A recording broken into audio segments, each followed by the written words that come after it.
Rex's Bible Man. In a weekly video, we talk about Jesus, Christianity, and anything along those lines. We are in week number 9 of our study of the book of Revelation. And this week, we're going to start tipping our toe into the realm of things Revelation that is a bit controversial.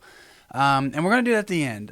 We're still going through the 7 letters, but a topic is brought up here that doesn't really come up much else, but it's something that is usually associated with Revelation. And so we're going to talk about that at the end. But I'm not going to tell you what it is because I want you to stick around there.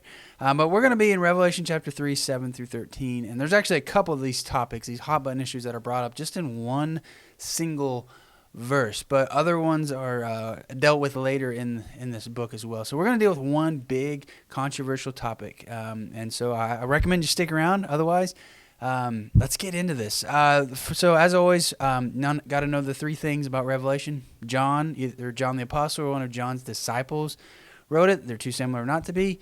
Its purpose was to encourage. Like, that's key to remember as we read this, and especially as we get into these topics that are a little bit more, hot buttons. Like they're more controversial. Like it's important to remember that the whole purpose of this thing is to encourage Christians when they're facing difficult times, when they're facing questions. Like, remember that. And it's an apocalyptic literature, which means it reveals a bigger reality than the one we see. And so this is it's a letter, but it's a narrative. So this has a story. So it has a beginning, middle, and end. And so thus far, John, the writer, is on the island of Patmos, just off the coast of western Turkey. It's still there to this day. And it's there that Jesus visits him and says, hey, write these things down and give it to these 7 churches in western Turkey. And so we have been going through these 7 initial letters, but think of the whole book as a letter to those 7 churches. He has things he needs to address to each of these churches individually, but the whole thing is written for them and thus for us as well. If you're confused about any of that or you want more details on any of that, go watch the previous videos. Like I said, this is week number 9 of this. We're going to be in it a long time. So it's better to get caught up now than to wait and get really far behind. So that being said, each of these letters follows a pattern. And so we're going to go through that pattern again, watch last week's or previous weeks to learn more about that pattern. But otherwise, I'm going to assume you've done that. So let's get into this. Starting in verse 7 of chapter 3, it says, write this to the angel of the church in Philadelphia. These are the words of the Holy One, the true one, the one who has the key of David, who opens and nobody shuts, who shuts and nobody opens. I know your works. Look, I have given you an open door right in front of you, and nobody can shut it. Since you have a little power, you have kept my word, and you haven't denied my name. Look, this is what I will do to the Satan synagogue, who call themselves Jews, but who are frauds, nothing of the kind. Take note. This is what I will grant you, that I will make them come and worship before your feet, and they will know that I have loved you. You have kept my word about patience, and so I will keep you from the time of trial that is going to come upon the whole world to test out all the inhabitants of the earth. I am coming quickly. Hold on to what you have so that nobody takes away your crown. Anyone who conquers, I will make them a pillar in the temple of my God. They will never go out of it again. I will write on that person the name of my God and the name of the city of my God, the New Jerusalem, which comes down out of heaven from my God, and my new name. Let anyone who has an ear listen to what the Spirit is saying to the churches. So, Philadelphia. It's a city that's more on the circle, right? Like, so if you look at the map that we shared, like the cities make kind of a circle, and we're going through them clockwise, starting down at about 6 o'clock. We're just making our way. I think we're closer to 3 o'clock now on that circle. But they're all major cities that the ruins are still there. Not all of them are still inhabited. Some of them are, especially like Ephesus, are completely empty. There's nothing near it. Ephesus has an airport near it. So, yeah, there's that. But for the most part, these are cities that you can still go and visit them. Sardis, or Philadelphia, was a city that had been rebuilt recently, right before this letter. It's a city that, just like today, is in a very earthquake-active region. Central Turkey is known to have a lot of earthquakes, and so this city is one that has been rebuilt several times. Now, if you remember, the opening of each letter, Jesus kind of sets the theme for what he sends to the church, for the message for the church. And so in this one, he says that he is the one who has the key. He has the keys to the city. Now, in modern times, you might see somebody get the key to the city, and it's like, oh, cool, there's somebody special, and the city's honoring them. And it's really meaningless. But back in ancient times, the only person who had the keys to the city was the king. Like, you could unlock any door and nobody could lock it back because you were the only one with the key. Like, it was a big deal back then. So Jesus says, I am the one with the key of David. Now, if you're not familiar and new to this Christianity thing, David was one of the kings in the past. He was actually the second king of the nation of Israel, second legitimate king. We're not going to go down that rabbit hole. But he was the second legitimate king, and he was, by all accounts, the greatest king Israel ever had. And it was to him that God made the promise that said, a descendant of your throne will sit on the throne of my people, will be the king of my people for eternity. It was a messianic promise saying the Messiah would come from your descendants. And it was fulfilled in Jesus. And so when Jesus says, I have the key of David, he's asserting his royal authority as that promised king. And he says he is the king who opens and shuts. And this is also a reference to a prophet that came after David. He said in Isaiah 22:22, it says, and I will place on his shoulder, this Messiah, the key of the house of David, and he shall open and none shall shut, and he shall shut and none shall open. So basically what Jesus is saying here is he is the one who has the controls. He's the one who opens the doors and shuts the doors. But the doors to what? I mean, Jerusalem at this point was a city controlled multiple times over by foreigners. Like, other people besides the kings of Israel have had the keys to that place for a good long time now. What does Jesus have the keys to? Well, Jesus has the keys to everything. Like, that's what he's saying here. He is the one who controls everything. The doors to heaven. When we get to chapter 4, you'll see that Jesus opens a door for John to walk through to see the throne room of heaven. Jesus is the one who opens the door. But he also he opens doors for opportunities in our lives and in churches' lives and he's the one who provides. He opens doors, he shuts doors. You know, that's why that cliche saying is out there that when God closes one door, another door opens. Like, you know, Jesus is the one that has the keys that controls life. He is the one who is in control. And so our pattern goes from Jesus addresses the church, he describes himself to set the theme, and then it goes to, I know what you're doing well. And so for Philly, he says, you know, here's what I know you're doing well. You're patient. You're being faithful. You're being obedient. You're good. This is one of the few letters that Jesus has nothing but good things to say. There's no bad things here. That's awesome. Like, this church is doing well. And he says that they have a synagogue of Satan in their city as well, just like Smyrna did. Remember, Smyrna said that they had a synagogue there. Smyrna was the largest Jewish population outside of possibly Alexandria, Egypt, and Jerusalem itself, right? Massive Jewish population. And that Jewish population had set itself up to be a roadblock for Christians. I mean, you just think, and this is the situation.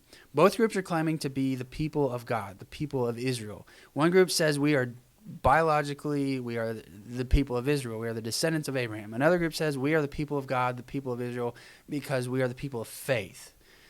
The Jewish folks outnumber the Christian folks. There'd probably be several hundred, if not thousands, of Jewish folks in each city. And they have buildings, and they're established, and they have connections. Christians, maybe a couple dozen at the most. No buildings, no connections. There might be some here and there. But they're basically in a fight to basically prove who is the people of God and who isn't. And so the synagogue of Satan, as Jesus calls them, are a group of Jewish people who are out to basically squish this Christian movement. They don't like it because they both see themselves as the same group of people at this point in history. They don't see a separation there. It's just people who either accept Jesus as the Jewish Messiah or not. And so in Smyrna, this group was actively persecuting the Christians there, the church there. And so we see here in Philly that these Christians have overcome this persecution. Like, they're still in the way, they're still a pain, they're still making life difficult, but this is a church that has overcome that. They've been faithful through suffering and persecution. And Jesus says, you know what, this is what I'm going to do for you. Like, if you continue to remain faithful, continue to keep my word, is I will make them come and worship at your feet. Now, this doesn't mean he's going to make them come and worship their feet, and it doesn't mean that Jesus is anti-Jewish now, as some first and second and subsequent century Christian writers have tried to make the argument. This is not an anti-Jewish statement. This is who is the people of God statement, and that's Christians. That's what Jesus is saying. He's not anti-Jewish. He is Jewish, right? Like, he grew up in a Jewish home. He kept all the Jewish rules. He's Jewish. Like, you can't take that away from who he is. But he's saying that they are attacking his people, his church, those who accept Jesus as the Jewish Messiah. And one of the prophecies, lots of prophecies actually from the Old Testament, stated that the pagans, the non-people of God would come and bow down and worship God at the feet of God's people. Except the Jewish folks always thought it was them because they were the people of God. But now Jesus is saying, no, it's my people. And those Jewish folks would bow down at their feet. And this is just a massive reversal. This is something that would have sent a Jewish person just foaming mad, just spitting furious. How dare you say that? We aren't going to bow down at anybody else's feet to worship God. They will bow down at ours. That would be their reaction. But he said, no, that's what's going to happen. I'm going to have them bow down at your feet to worship me. And so he says, this is what you have to do. This is what you have to say. You have to stay patient. You have to stay faithful. He says, look, you've done that, and I'm opening a door for you. So he goes back to his initial description. He says, I've opened this door. What is the door he's opened? Well, some think it's the door that we see in chapter 4 for the throne room of heaven. I don't really think it's it. I think this is the door of opportunity. I think this is the door that Jesus has opened for the gospel to advance in Philadelphia. This is the door that says, go and share the gospel. There's opportunity here. That's what I think is happening, saying, yes, you've endured this persecution, and you've taken your hits, and you've suffered loss, and you stayed strong, and you stood up. Well, guess what? Now it's time to make advances yourself. Now it's time to make inroads into the darkness in the world around us. Go, share the gospel, attack, advance, do what you have to do, move, capitalize on this opportunity. Don't just stand there. I think that's what Jesus is saying, is that when opportunities are given to you, even though you've suffered, even though life's been hard, even though you're heartbroken, continue when the advance is on, advance. Don't stand still. That's the thing about battles, especially old school battles where it was pitched armies marching against each other. You can't stand still. You lose if you stand still. You have to constantly be advancing, right? And so that's basically his message to this church in Philadelphia. Normally here there would be a negative, but there's nothing.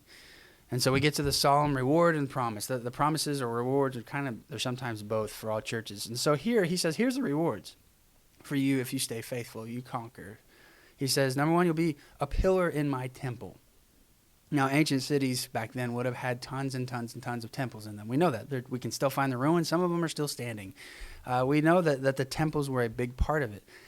Except the difference for us is that we are the temple. Right? This is Jesus looking forward to a time when the whole world becomes his temple, because he says to them, you'll never even have to leave the temple, right? So there's a couple ways to look at it, but I see that as when creation is remade, there is no place that isn't God's, right? There's no place that the devil has authority or anybody else has authority but him. The whole world becomes his dwelling place. Remember that creation gets back to where it began. It began with God's people in the place he created for them in his presence. The temple was the place where the gods or the deities would reside. And then in the Jewish temple was where God met with humanity. It's the most important building on the planet until Jesus. After creation is remade, God's presence is everywhere. He's here. It is all his. So that's what I think he's saying. I think you'll be part of God's people in the place I create for you in my presence. And a key thing to remember, too, about that, we like to think of creation that some people think that you go to heaven. You don't. I'm sorry to burst your bubble, but you don't go to heaven. The Bible doesn't teach that anywhere. Heaven is simply God's dimension. Earth is ours, right? They overlap, and there are thin spots. And that's where you see things like the stoning of Stephen. You see him, he gets to see the throne room of heaven. Where we read Revelation, there are lots of thin spots that John is brought to. When the curtain is peeled back and we can see into God's space. But the simple matter of the fact is, God cannot be in our presence because we're imperfect, right? God is perfect. His presence does not allow our presence to continue to exist. And so he has to have heaven. That is why it's even there, because it is separate from us. And so when creation wraps up, all the things that are deviants, that are corrupted from God's initial design, will be gone. That's what happens. It says that heaven and earth will pass away. But most scholars don't think that means that it's like, boom, gone, history. Like what it means is that creation will be reworked to where the corruption and death are gone. But the good aspects, the things that are part of God's design, live on. So the good that we do lives on, basically, is what that means. And so when the present evil age ends and God's new golden age, which has already started to burst forth like stars in the night sky, fully ends the present evil age, that's kind of violent, right? That's what we're going to see a lot. And that's typically referred to as the tribulation, as hard times, the birth pains, it's violent, it's painful. That's typically what this is thought of here. And so we get to verse 10 where it says this: "You have kept my word about patience," right? So this church has kept my word about being patient, about enduring. Some translations put this as, "You have kept my command to endure." And it captures the idea pretty well. He says, "You have kept my word about patience, and so I'll keep you from the time of trial that is going to come upon the whole world to test out all the inhabitants of the earth." And this is where we find our controversial topic. Actually, we find a couple of them here. But basically, we're not going to talk about the tribulation. Why? Because that's going to come up more in the book of Revelation. So we'll talk about that more later. But the controversial thing we see here is keeping this church from the time of trial.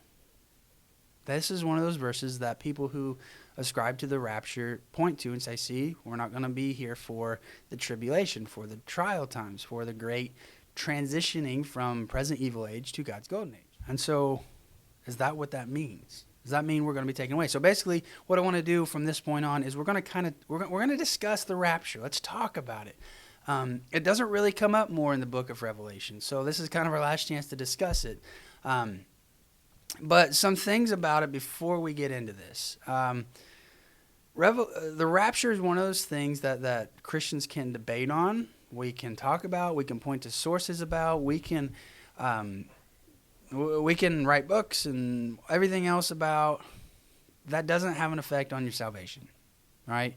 So before we get into this, I want you to just promise yourself, make this promise to yourself, make a promise to God, that you're going to make unity your purpose here, right? That even if you disagree with what I say or what I teach, you understand that this is not an essential topic. This is not a topic that affects anybody's salvation, right? So I need you to make that promise. I need you to stop right now. If you can't be okay with it, if you come to have a different point of view than I do, if you can't agree to disagree and we still be brother and sister or brother and brother in Christ, then you need to just stop now, because I don't want to sow disunity amongst any churches, especially on a topic like this, that you're along for the ride. I mean, that's really the bottom line here, is that you're just along for the ride. If I say the rapture is real and you don't, and I'm right, well, then we're just going to hang out in the clouds and you're going to have a shocked look on your face, right? Or if the vice versa is true, and if I say it's not real and you say it is and I'm right, well, then you're just going to be like, I thought this was going to happen, and it didn't. It doesn't have an effect on salvation. So commit to that right now, and we'll get into this. All right, you good? Sure? All right. The rapture. Revelations 3:10 is normally a supporting verse. It's never the main verse for somebody who says the rapture is true. The rapture typically goes back to 1 Thessalonians 4:16. So let's go ahead and read that, and we'll discuss the rapture, what it means, and what it is, and whether or not we think it's real or not. Okay, so verses 16 through 17 of chapter 4 of 1 Thessalonians. This is Paul writing. He says, "The Lord himself will come down from heaven with a shouted order, with the voice of an archangel and the sound of God's trumpet. The Messiah's dead will rise first. Then we who are alive, who are left, will be snatched up with them among the clouds to meet the Lord in the air. And in this way, we shall always be with the Lord." So, again, two things. Number one, this is not a salvation issue. This is not an issue that has any effect really on any part of your Christian life. There's no, if you're prepared for it, your life would look the same as if you don't think it's real. Okay? Because we're both living in the light of Christ's return and being ready for that. Okay? Got it? Good? Okay. Number two, the whole purpose of these verses is to encourage each other during suffering times, during hard times, to encourage each other. And so if all they do is inspire division and disunity, you need to go back and you need to do some serious self-evaluation. Maybe work on some personal skills, maybe go work out, get some exercise, let out some frustration, because these verses are supposed to be encouraging and used to encourage each other, okay? That's what verse 18, the very next verse says. It says, "So comfort each other with these words." If these words aren't comforting to you, or you can't help but get angry, you need to go talk to somebody, okay? Because you missed the point, all right? So understanding the rapture. Basically, there are two schools of thought on this. The groups that say it's real and those who say it's not. And it really comes down to how you interpret these verses, whether you take them literally or not. Now, the pro side simply says that this is to be taken literally, that there really will be a moment that when Christ returns, before the bad things happen, the tribulation, the suffering, the testing, before that happens, Jesus will collect all of his people out of this world to save them from it. Okay, that's the pro-rapture side. And it comes down to your understanding of the Greek words tereo ek, which means to pull out of, to save out of. All right, tereo ek. Ek means out of, okay? Like an ectoplasm, right? So it's out of, right? So that's basically the reasoning for it. Now I have to, again, united, don't get mad at me, agree to disagree. I want you to understand that I don't think the rapture is real. But it's not, most topics that we're going to discuss that are hot button issues, I've stood on both sides of the fence, right? I've kind of seen both sides of it and supported both sides of it, right? For most of these issues. This is one I haven't. I've never seen the rapture. I've never thought, man, that's real. I've never been convinced of it. Okay, so I want to throw that out there so that you know where I'm coming from. This is not something I've ever been truly convinced of. And so I want to give you the three big reasons why I don't think the rapture is actually there. Why I don't actually think that's what this means.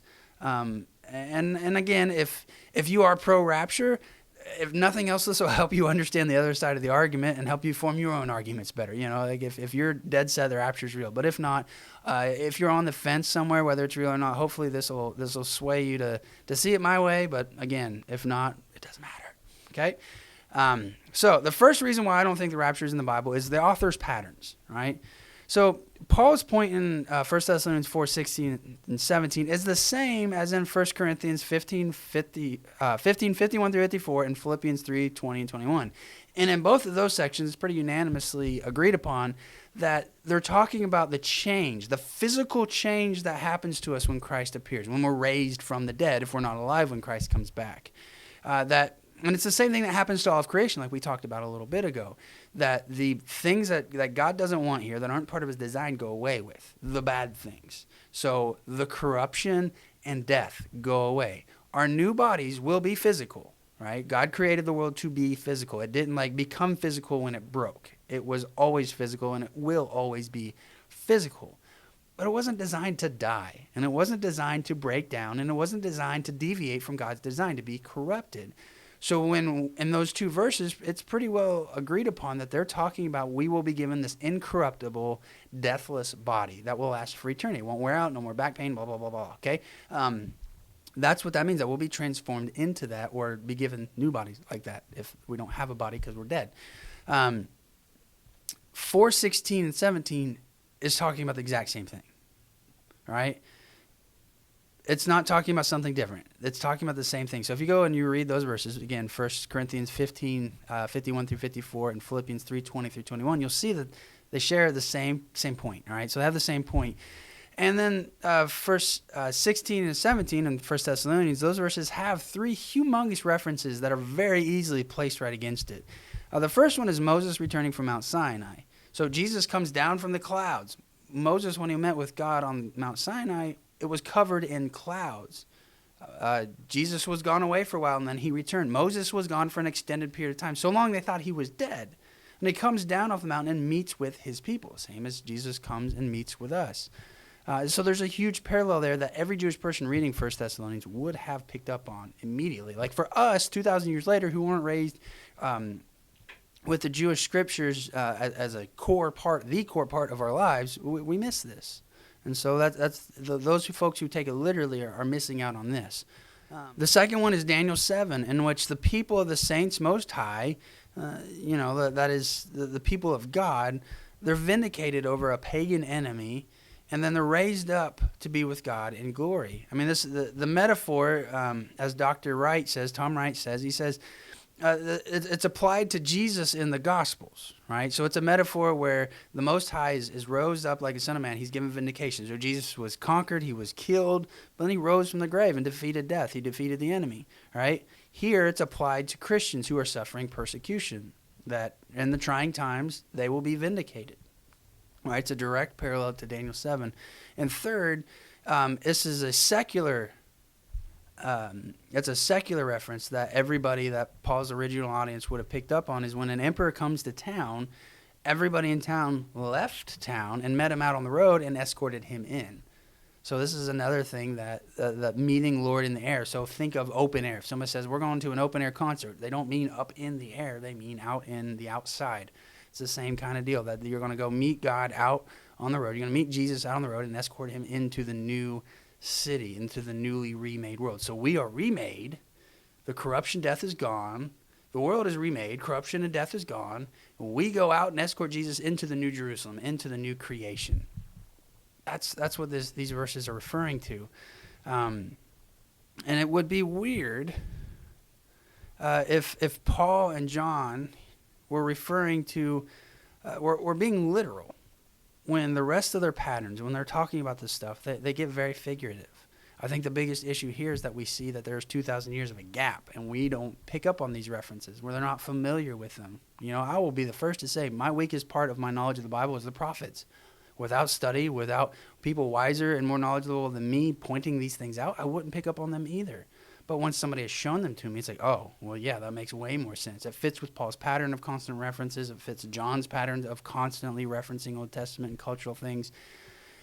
So that's the first reason, is that there's a whole lot of references that fit within these verses that don't point to a literal rapture. It points to these other things of us being remade and meeting with Jesus in the new creation, because that's what we're talking about anyways, all right? After a time of suffering, right? So the second reason, so the reason number one is the author's patterns, right? So it'd be weird if they weren't drawing on other references. Number two is the logical sense, right?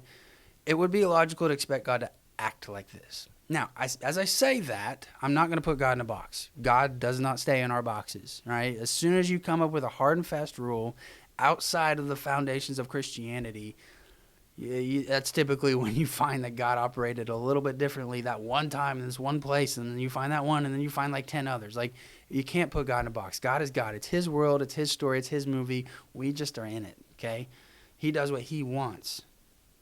And so all we can look to is patterns in the way he has revealed himself. And throughout the Bible, we find that God does not tend to zap people out of their problems. He doesn't tend to just kind of save people with a wink and a snap and they're gone out of their problem. Like, we don't see that. We don't see that people are just zapped out of suffering. It doesn't fit with what we hear from Jesus. It doesn't fit with what we hear from the prophets. It doesn't fit with the stories of the heroes of our faith. It doesn't fit with any part of the Bible. It would be something new. And again, as I just said, God can do something new if he wants. But I'm just saying, if we're looking at the history and the way God has revealed himself to us, this would definitely be something new. All right? And so, like, for instance, Jesus in his priestly prayer, John 17:15, he says, I'm not asking that you should remove my disciples and those who follow them out of this world, but that you should keep them from the evil one. So Jesus is praying this big priestly prayer, the last thing he's going to do before he goes to the garden to get arrested, blah, blah, blah. And in it, he says he doesn't want them to be saved from the trials that they're going to go through, from the suffering they're going to go through. He says he just wants them to be saved from the enemy one in the midst of those trials and suffering, right? So Jesus himself, that's what he says. The second thing is in verse 10, he says that there's going to be testing all over the world. So back in Revelation, he says there's going to be testing all over the world. He says, I'm going to save you out of tereo ek. Why would it be testing if there was nobody that could pass the test? Right? It doesn't make sense to me. And again, God doesn't operate by logic. So, I understand that argument. But again, if we're looking at patterns of God as how he has revealed himself, why would he test the whole world if all the people who could pass the test are gone? It doesn't fit. Think of it more like some of the examples we see of suffering, right? So in the 10 plagues, right? Let's go back to Exodus. The 10 plagues, the people of Israel living in slavery, they are suffering. God could have twitched his nose and boop, they're in the promised land, most powerful kingdom on earth. He could have done that, but he didn't. Instead, they suffered. And then when the plagues hit, the people of Israel, it's not like they discovered, off bug repellent when the flies hit. It's not like like the frogs were like intentionally avoiding Israelites. It's not like they didn't hear the women and the mothers and the brothers and the dads crying when they woke up the next morning and the firstborn of every house and of every animal was dead. No, they were there for all of it. They were in the midst of it. They were saved through it. They were saved out of it, but they were there. Look at Paul's life. Paul. If you know anything about the Bible and New Testament history, you know Paul was kind of a big deal. He kind of did a lot. He kind of deserved a lot. He was very humble. He didn't get to escape any suffering. As a matter of fact, it seemed like he was just a magnet for it. How many times he was beaten and shipwrecked and arrested and tortured. Look at Jesus' life. Jesus literally asked, if there's any other way to do this, please, let's do that. But your will be done, God. Jesus was tortured and suffered. But in the end, he was brought through it. So yeah, we don't see a logical pattern of God pulling his people out of suffering, but rather that he gets them through suffering.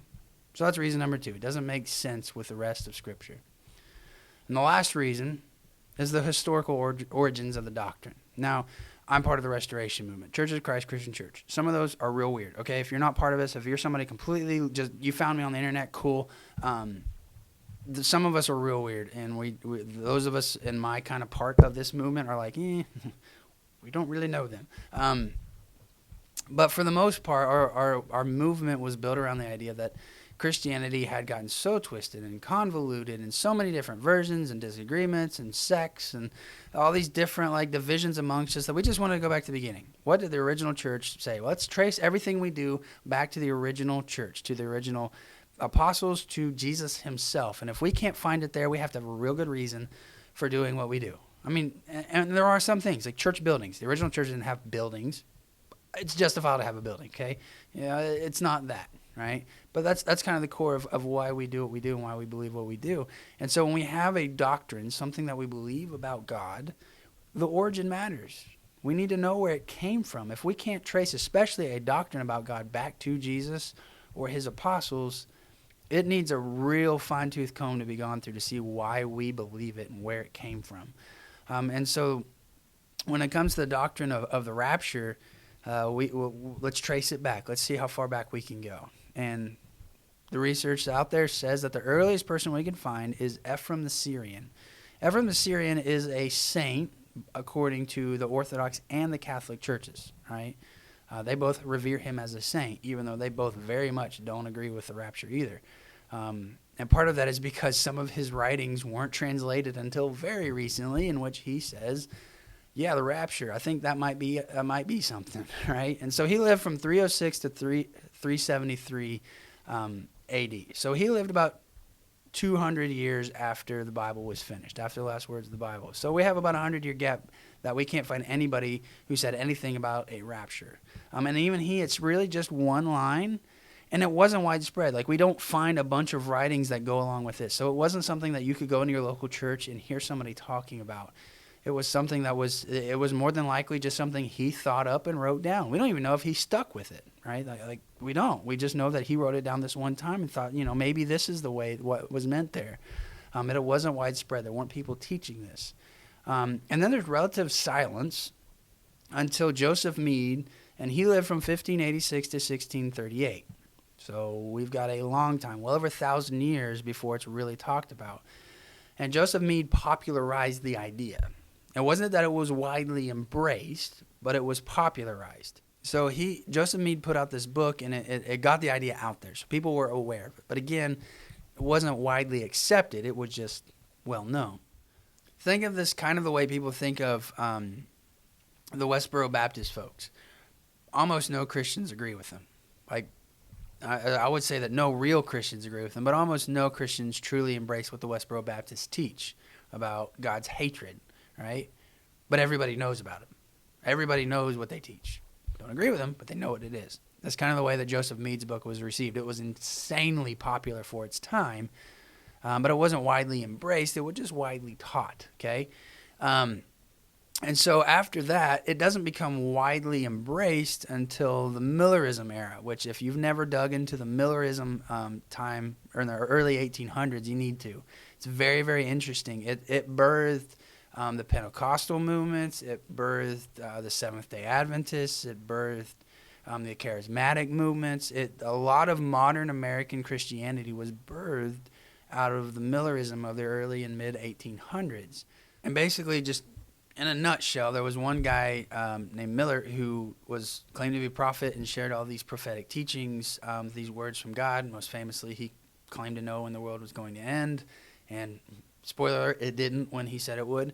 But it birthed a lot of these movements that kind of shared this core value of a literal understanding of the New Testament, especially, which is your Pentecostal movements, your Seventh-day Adventist movements. Well, they're not as charismatic, but then your charismatic movements. So they kind of trace their way back, and these groups under the Millerism kind of umbrella, they started teaching Joseph Mead's thoughts on a rapture. And here's the thing, though, is their teachings and their descendants were almost exclusively in America.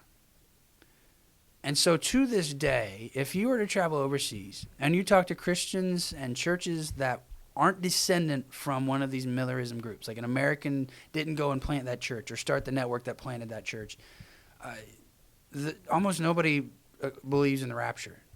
It's very much an American doctrine, which is a huge red flag for me. Like, you cannot go overseas and find lots and lots of rapture teachings, even within the same denomination. It truly is an American idea as far as how it's been embraced. It didn't start here, by no means. But the Millerism and all the groups under that umbrella, they're the ones that really pushed it and made it what it is today. What you have been taught about the rapture comes largely from the early 1800s and subsequent teachings on it. So doctrinally, based on the origins of it, for me, that's another no. Right? So those are the three reasons. The author's pattern of constantly drawing on Old Testament references that fit that 1 Thessalonians verse, the logical sense that it doesn't fit the patterns we see of God in rescuing his people, and the historical origins of the doctrine. I don't see the rapture in the Bible. Now, if you disagree with me, again, these words are meant to encourage. So I hope the point is that we're encouraged, that our eternal security is there. It doesn't matter if we suffer or not. So be encouraged. If you believe in the rapture, be encouraged. God's going to save you quicker than I think he will. That's what we're arguing about at the end. How quick is he going to encourage you? Either way, you're going to face trials. You're going to face trials. You're going to face sufferings, especially if you are a true blue Christian and you are real about your faith and honest about it. You're going to find suffering, whether it's the big tribulation or not. So be encouraged, because no matter what you face, God's got you. Again, if you're right and I'm wrong, I'll see you in the air. Otherwise, I'll see you next week.